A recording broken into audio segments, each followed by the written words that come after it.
Бизнис со венчаници, свечени фустани, како и други потрепштини поврзани со свадби и крштевки, препознатли во Битолската чаршија до пред една година, имаше 51 годишниот Тони Богдановски. Предходно од 18 годишна возраст навлегуваше во тајните на трговијата, а чаршијата беше неговиот втор дом. Но ете годинава удри короната и после 15 март, откако ги забранија свадбите и крштевките, го затвори дуќанот чекајќи помош од државата, за да го премости ова време-невреме. Но помошта не стаса, институциите едноставно него и останатите во оваа фила ги заборави. Никако катастрофа. Пропаѓа. Зошто? Од 15 дуќанот фактички е затворен. Таја вработена што беше тука си ојде технолошки вишок. Зошто тогаш не направи проблем, та си ојде нормално технолошки вишок, пошто дуќанот не работи. Сега уште еден проблем. Значи едно не добивам пари за плати и веќе готов сум, затварам. Сизот ми пушта по мене за кирите.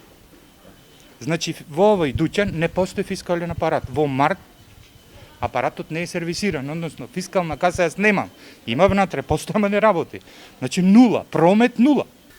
Помош за плата не доби, за поддршка исто така, а се обрати секаде, до УЕП, до ресорните министерства, но од нигде никаде абер не стаса.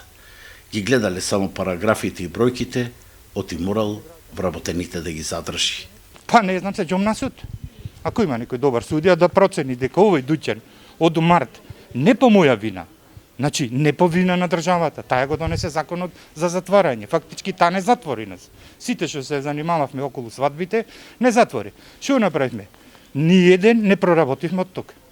Така, еве го до мене, фустан за невестински исто. Не е отворен. Што да продава?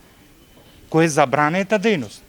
Ние дали владата не промарши, дали не промарши или не зеде во обзир дека ние постоиме и постоиме одстално со оваа дејност, не знам што се случи.